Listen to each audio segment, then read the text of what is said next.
This is a video on how we made some molds to be able to produce a rock urn for pets. We started out with a process where on the table you see a real rock, but it doesn't have a flat bottom big enough for what we need, so we frame it with a plywood form, and then we pour it full of concrete and let that dry, and now we have a flat bottom where we want it. Next, we coat the rock with rubber, urethane rubber, to capture the texture of the image. After that rubber's dry, then we form in the middle a parting form that's made with plywood, and then I cast one half of the hard mold.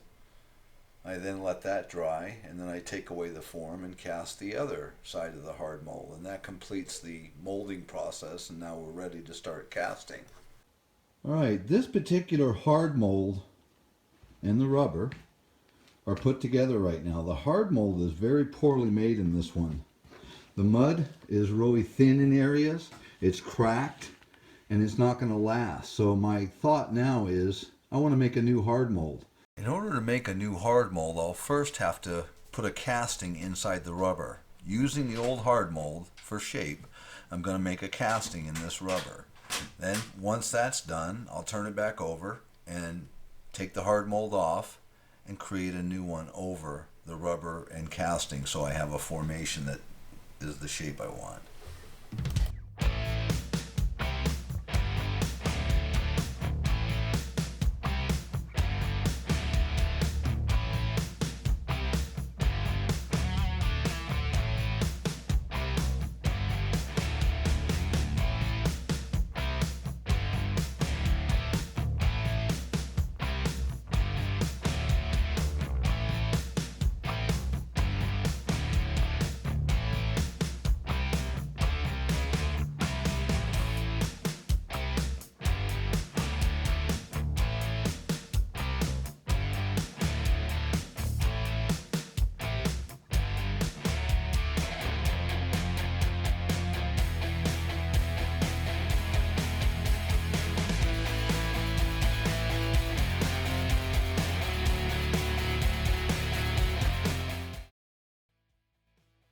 As this guy, we've got a bad hard mold, so we take that off. It's no longer going to be usable.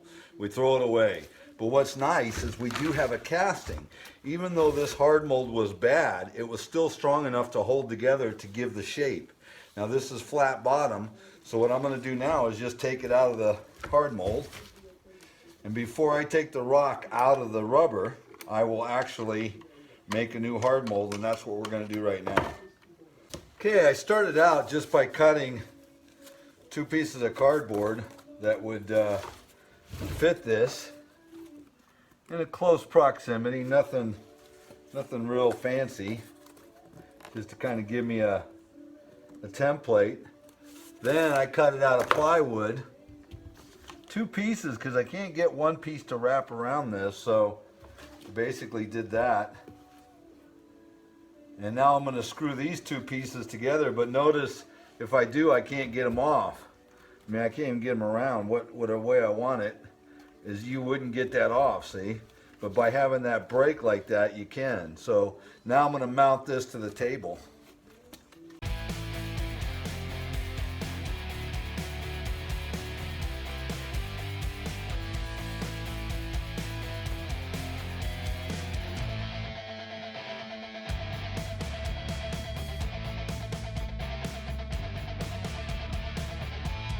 Okay, so I've drawn two lines. This line right here, well, let me see if I can get it. The smaller line is the thickness of mud to cover this, you know.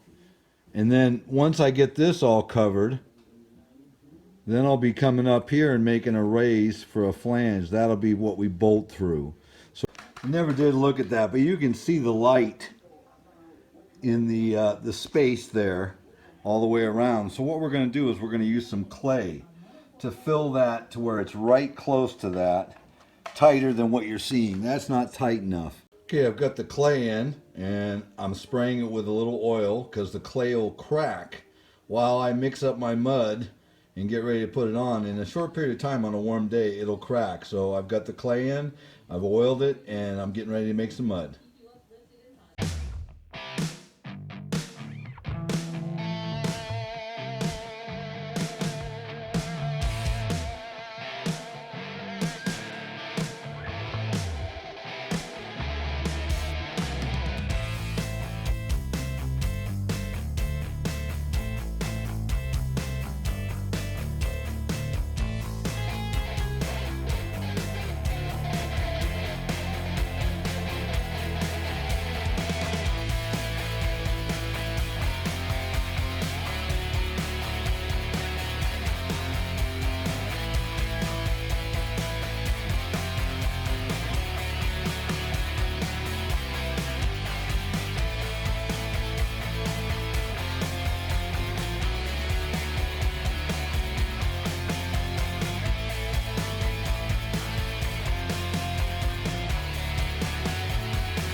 Okay, so this is dry the next morning, and I'm basically just gonna take the plywood off so I can get this side to be casted.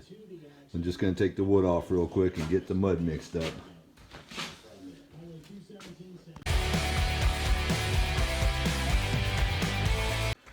Okay, I was taking a look at this and I'm seeing a bunch of areas where I didn't push the mud up against the plywood and there was air. So I'm going to cream that with some paste, some cement paste, and just fill that in to make it nice and smooth. And I'm going to let that dry and then proceed.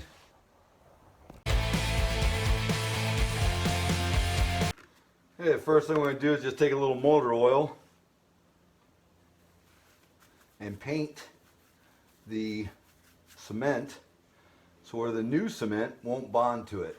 And that's even up here because I'm going to get some mud over and above. But the idea is just to get a good coat of oil on there, and it'll stop the new cement from bonding.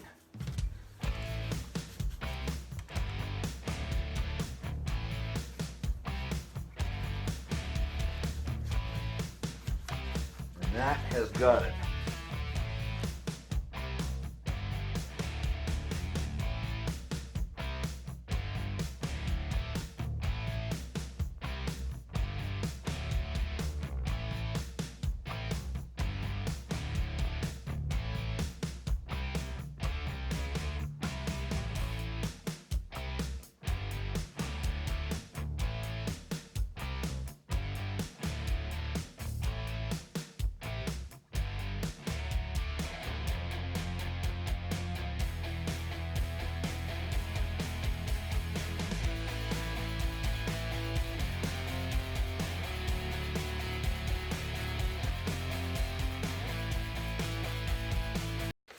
All right, well, I've got everything grounded down, and the reason I just like that because when you put it together, you can see that it's fitting together. This one wouldn't want to be up from the other one. You can just see a nice continuation there, and obviously these bolt holes give us an alignment as well. Right now, I'm just going to take a chisel and see the line,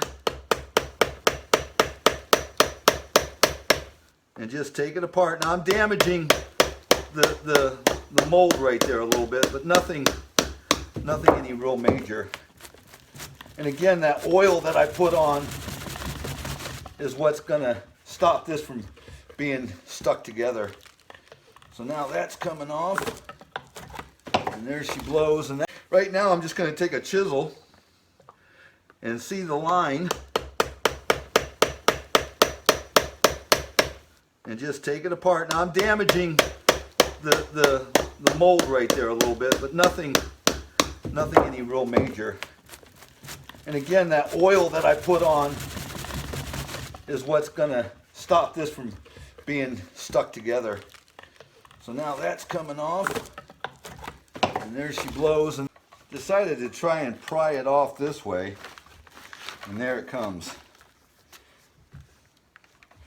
Just the initial stick. There we go. Okay, so we got that off. Future. But now, and this thing's been sitting in here for days, and I never released the actual rubber, so it's going to be a little fun getting this off.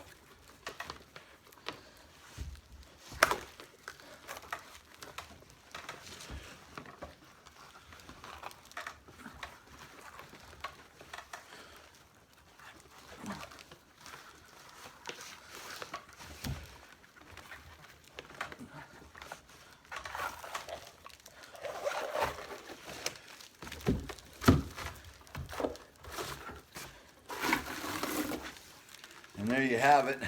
This thing needs just a little cleanup, but it's ready for reuse. Just push it back in. Now, the one thing I didn't address is when we made these rock urns, obviously it had a bottom with a cap so that you could put your pet's ashes in there and seal it off. And we would do this one of two ways.